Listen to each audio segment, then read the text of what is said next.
السلام علیکم ناظرین، میں طارق اسماعیل ساگر آپ کی خدمت میں۔ ناظرین کرام، میرے پاس کسی دوست نے ایک ویڈیو بھیجی ہے۔ یہ ایکچولی ایک فلم کا ٹریلر ہے، مجھے نہیں پتہ یہ فلم آ چکی ہے یا آنے والی ہے۔ اس فلم میں دکھایا گیا ہے کہ خانہ کعبہ کے اندر جنگ ہو رہی ہے اور جو باغی ہیں وہ اندر گنوں کے ساتھ انہوں نے اندر مورچے بنائے ہوئے ہیں، ادھر سے فوج جو ہے داخل ہو گئی ہے۔ تو وہ دکھا یہ رہا ہے کہ ان باغیوں کو قابو کرنے کے لیے ٹینک، بختربند گاڑیاں، دیواریں توڑ کر مسمار کر کے جتنا اندر پورا کیمپس ہے جو مکہ مکرمہ کا، اس کو کس طرح اڑا رہے ہیں اور کس طرح اس کی بے حرمتی ہو رہی ہے، اور ٹینکوں سے اس جگہ کو جو ہے وہ روندا جا رہا ہے۔ یہ اتنے تکلیف دہ مناظر ہیں کہ میں آپ کو صرف اس کی ایک دو جھلکیاں دکھائیں گے ہم، لیکن آپ اندازہ کر لیں اس بات کا، ان لوگوں نے یہ دجالی جو ہے نا مافیا، اس نے جو کچھ بھی کرنا ہو دنیا میں پہلے اس کو فلم کی شکل میں لاتے ہیں۔ میں نے نا میں نے وہ ناول کا سرپنٹائن کا ترجمہ 1978 میں شاید کیا تھا، جس میں انہوں نے جس کی بنیاد پہ یہ افغان جہاد شروع ہوا تھا۔ انہوں نے بتایا تھا کس طرح ایک جو بغاوت چھوٹی سی جنم لیتی ہے ادھر مشرقی یورپ میں، اس میں مزدوروں میں لخ ویلنسیا کو اس کا سربراہ بنایا جاتا ہے، اور وہ مزدور لیڈروں کا، اور وہ جو ہے لخ ویلنسیا وہ آگے معاملات کو ڈیل کرتا ہے، اور وہ چلتے پھر آخر روس ٹکڑے ٹکڑے ہو جاتا ہے۔ اسی طرح انہوں نے جو یہ وائرس یہ چھوڑتے ہیں کرونا کے متعلق، آپ کو پتہ ہے فلمیں پہلے بنائی ہوئی ہیں۔ اسی طرح جو ان کی اور عزائم ہے، یہ نینو چپس جسم میں داخل کرنے والا، یہ ویکسین کرنے والے، یہ دوسری چپس لگانے والے، ان سب پہ فلمیں بن چکے ہیں۔ وہ گرے ایریا جو میں نے آپ کو فلم کا بتایا تھا، اور دوسرا جو اور چیزیں میں بتاتا رہتا ہوں آپ کو وقتاً فوقتاً۔ تو مجھے ایسا لگتا ہے کہ خدا نہ خواستہ کہیں یہی کچھ یہ ہمارے مقدس ترین بیت الحرم کے ساتھ تو نہیں کرنے جا رہے جو انہوں نے پہلے سے فلم بنا کے ہمیں دکھا دی ہے۔ اب مجھے ایسے لگتا ہے کہ یہ جو ہر دوسرے روز نا ایک خبر آ جاتی ہے شہزادہ سلمان بن محمد بن سلمان مارا گیا ہے، کبھی کہتے ہیں پکڑا گیا ہے، کبھی کہتے ہیں بچ گیا ہے، کبھی کہتے ہیں بھاگ گیا ہے، کبھی جناب یہ کہتے ہیں جی وہاں اتنے شہزادے قتل ہو گئے، بغاوت ہو گئی ہے۔ یہ مسلسل خبریں سعودی عرب کے متعلق ہوتا ہے، کیونکہ اس نے پہلی مرتبہ ان کو للکارا تیل کی قیمتیں کم زیادہ کر کے ناراضگی مول لی ہے۔ تو کہیں یہ خدا نہ خواستہ ہمیں مستقبل کا منظرنامہ تو نہیں دکھا رہے؟ اللہ تعالیٰ ہمیں معاف کرے، ایسا کبھی بھی نہ ہو۔ اس میں جو ریزمبلنس انہوں نے شکلوں کے دیے نا، وہ دیے جب وہ 79 یا شاید 80 میں ہوا تھا، بغاوت ہوئی تھی وہاں ایک چھوٹی سی، وہ بندوں کی شکلیں ویسی دکھائی ہیں جیسے یمن کے باغیوں کی ہوتی ہیں نا، اس طرح کی دکھائی ہیں، لیکن اس میں تو ٹینک شینک داخل نہیں ہوئے، تو پاکستانی کمانڈوز نے ان کو اندر جا کے خود ہی قابو کر لیا تھا۔ تو میں یہ آپ سے کہنا چاہتا ہوں کہ دشمن کو سازشیں کی ہوئی ہیں، انہوں نے پورا پلان کیا۔ جیسے میں نے کل آپ کو انڈیا کے پرچے آؤٹ لک کا ٹائٹل دکھایا تھا، یہ آؤٹ لک جو تھا جو میں نے آپ کو دکھایا تھا، یہ اس کی تاریخ اشاعت جو تھی نا صاحب، یہ تھی 10 ستمبر سے 18 ستمبر سن 2000۔ یہ جو میں نے آپ کو کل دکھایا تھا جس میں انہوں نے بتایا کہ it's 2015 defeated in the final war over Kashmir, Pakistan accedes to India، کہ اس کے گڑگڑا رہا ہے، انڈیا سے کے آگے گر پڑا ہے۔ The new Indian superstate lies with the US to edge out China. A new world order is born۔ یہ دیکھ لیجئے۔ اب آپ مجھے یہی بات بتائیں، یہ تو ان کے ارادے تھے، اور ایسی بات نہیں صرف ارادے تھے، انہوں نے اس پہ عمل کیا، لیکن ان کی آڑے کون آیا سوائے ایک ایجنسی ISI کے، اللہ کی مدد کے ساتھ اللہ نے بچایا۔ پر ہوا سارا کچھ، اس میں الزام بھی لگتے رہے کہ جی ہماری فوج کیا کر رہی ہے، ہماری ایجنسیاں کیا کر رہی ہیں، یہ کیا ہو رہا ہے، وہ کیا، لیکن اللہ نے بچایا۔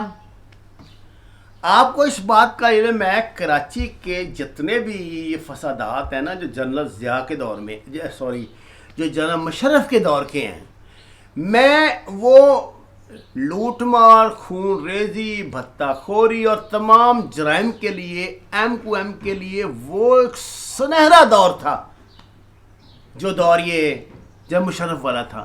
مجھے نہیں پتا اس کی کیا وجہ تھی، جنرل مشرف ان کو اپنی سیاسی طاقت بنا کر استعمال کر رہا تھا۔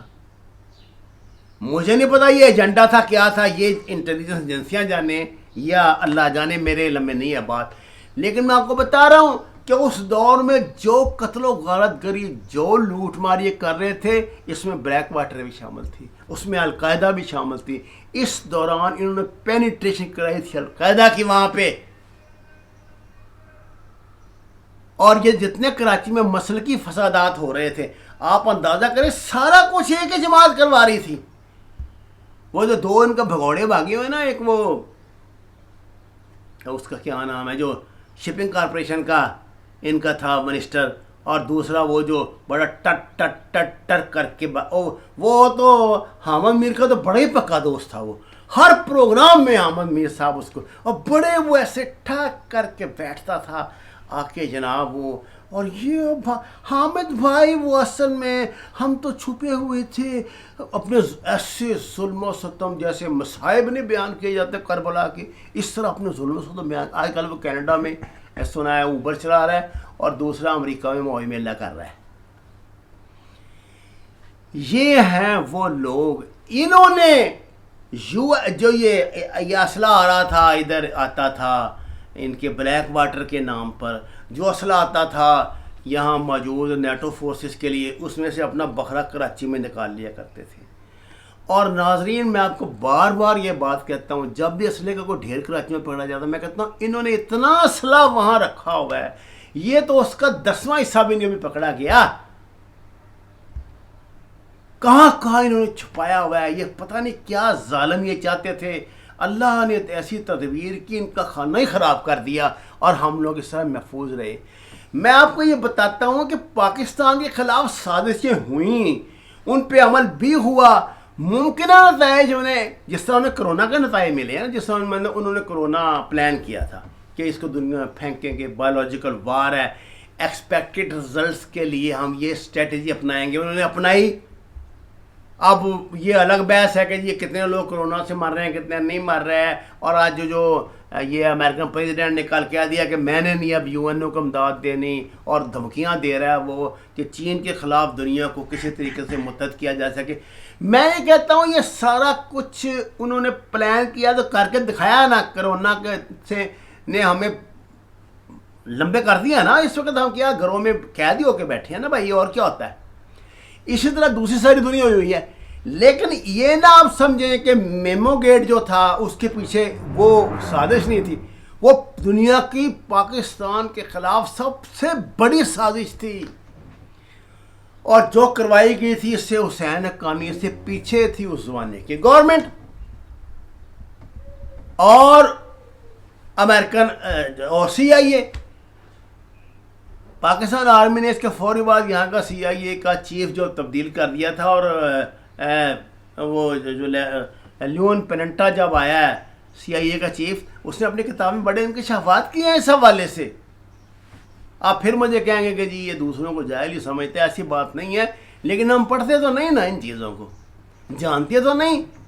میں تو آپ کو پچھلے 10 سال کی صرف سازشیں ابھی سنا رہا ہوں، خدا نہ خواستہ ایک بھی عمل ہو جاتا تو یہ ملک کے پرخچے اٹھ جاتے ہیں۔ ظالموں کو پتہ نہیں کہ یہ ملک کس کی حفاظت میں ہے، کس کی نگرانی میں ہے۔ میں اللہ کی قسم کھا کے کہتا ہوں، میں عام پاکستانی ہوں، میرا کوئی تصوف سے لینا دینا نہیں، میرا کچھ نہیں روحانی تعلق. میں صرف نماز پڑھتا ہوں الحمدللہ الحمدللہ الحمدللہ، 5 ٹائم نماز پڑھتا ہوں، قرآن پڑھتا ہوں، اور جتنی توفیق ہو جو تسبیحات ہے وہ کر لیتا ہوں. لیکن میں حلفاً کہتا ہوں پاکستان کی نگرانی روحانی شخصیات کے حوالے ہے. پاکستان کے اوپر بڑے بڑے اس وقت جو اللہ کا اپنا بھی نظام ہے اس کے تحت بہت بڑے پیرے لگے ہوئے ہیں، کوئی اس کا کچھ نہیں بگاڑ سکتا. دیکھیں ان ظالموں نے کیا کہا تھا اس میں میمو گیٹ اسکینڈل میں. جو سب سے ایکٹیو ڈپارٹمنٹ تھا اس کا ISI کا، جس کو ایس کہتے ہیں، ایس مین سیکورٹی، کہ ہم ISI کا ایس ڈپارٹمنٹ بند کر دیں گے اور تمہاری ایسی تیسیت تم کیا کرو گے بے شرمو. سب سے مضبوط ڈپارٹمنٹ اس وقت جتنی اگریسو انٹیلیجنس کی وار ہے وہ لڑ رہا ہے، اور تم اسے ختم کرنا چاہتے تھے. میں نے پچھلے اس میں سرخی میں ایک زاہد بخاری صاحب، ایک وکیل صاحب کا ذکر کیا تھا. ان کی صاحبزادی آج کل MP ہیں، اور وہ بہت چھلانگ ایسے ایسے کر کے نا جسم کو ہلا ہلا کے وہ بہت نعرے بازی کرتی ہے، پولیس کے ساتھ ڈنڈے بازی کرتی ہے، جا کے یہ کرتی ہے وہ کرتی ہے، اور بڑا چیخ چیخ کے جناب وہ کبھی گالیاں دے گی عمران خان کو، کبھی گالیاں دیتی کس کو، جو ان کا طریقہ واردات ہے. یہ جتنے ایکٹیو لوگ ہیں سیاست میں، ان کے باپ، ان کے چاچے، مامے، نانے، دادے، کسی نہ کسی کا سلسلہ جو ہے نا ان غداری کے کسی سلسلے سے ملا ہوتا ہے. ناظرین کرام، بڑی خوفناک حقیقتیں ہیں. میں بہت معافی چاہتا ہوں، لیکن میں چاہتا ہوں کہ آپ پر یہ ان کا انکشاف ہو جائے تاکہ آپ اس سے خبردار ہو جائیں.